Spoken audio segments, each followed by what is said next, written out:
नमस्कार मित्रांनो, स्वागत आहे तुमचं आताच्या ब्रेकिंग न्यूजमध्ये। मित्रांनो, चीनमधून आधी कोरोना आणि आता नवा ह्यूमन मेटान्यूमो व्हायरस म्हणजेच HMPV या विषाणूमुळे भारत आता सतर्क झालाय।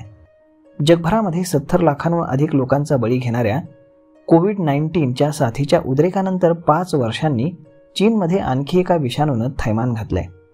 चीनच्या HMPV या व्हायरसची लागण बंगलोरमधील एका 8 महिन्यांच्या मुलीला झाल्याचं समोर आलंय।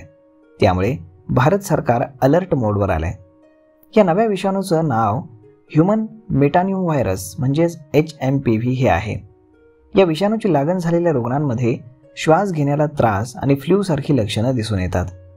आता दिल्लीच्या वैद्यकीय अधिकाऱ्यांनी व्हायरसशी संबंधित आव्हानांचा सामना करण्यासाठी एक सल्ला जारी केलाय।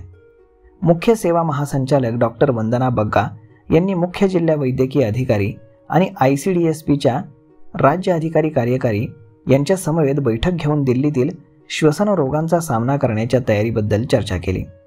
या शिफारसींनुसार रुग्णालयांना इन्फ्लुएन्झा सदृश्य आजार म्हणजेच ILI आणि गंभीर तीव्र श्वसन संक्रमण म्हणजेच SRIच्या प्रकरणांची माहिती IHIP पोर्टलद्वारे त्वरित नोंदवण्याच्या सूचना दिलेल्या आहेत।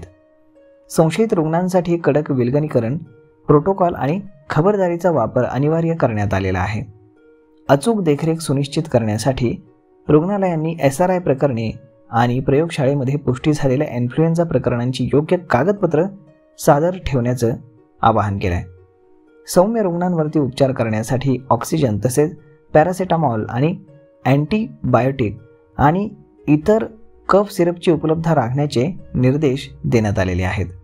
चीनमध्ये श्वसनाच्या आजारांचं प्रमाण वाढल्याच्या वृत्ताच्या पार्श्वभूमीवरती ही शिफारस करण्यात आली आहे। एकात्मिक रोग देखरेख कार्यक्रम म्हणजेच IDSP आणि राष्ट्रीय रोग नियंत्रण केंद्र म्हणजेच NCDC आणि जागतिक आरोग्य संघटनेने म्हणजेच WHO 2 जानेवारी 2025 पर्यंत अद्ययावत केलेल्या आकडेवारीनुसार श्वसन रोगांच्या घटनांमध्ये लक्षणीय वाढ ही झालेली नाहीये।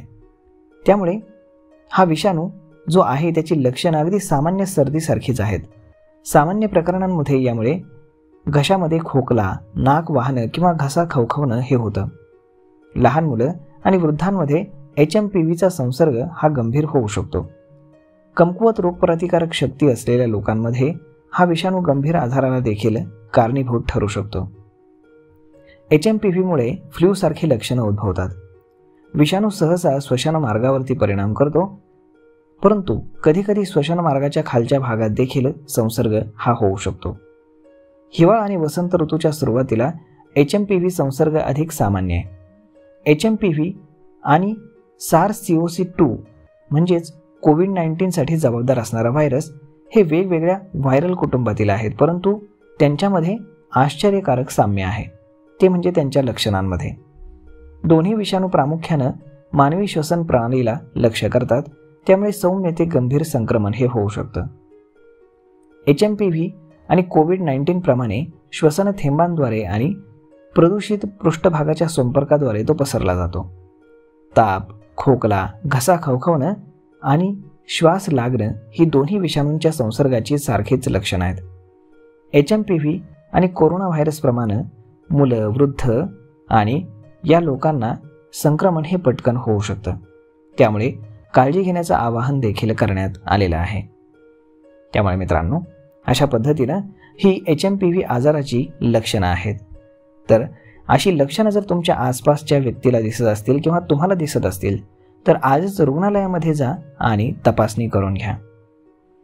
तर मग मित्रांनो, हा व्हिडिओ ही माहिती तुम्हाला कशी वाटली हे तुम्ही आम्हाला कमेंट करून नक्कीच सांगा, आणि जर आवडली असेल तर आपल्या जवळच्या मित्रमंडळींसोबत देखील हा व्हिडिओ तुम्ही शेअर करायला विसरू नका।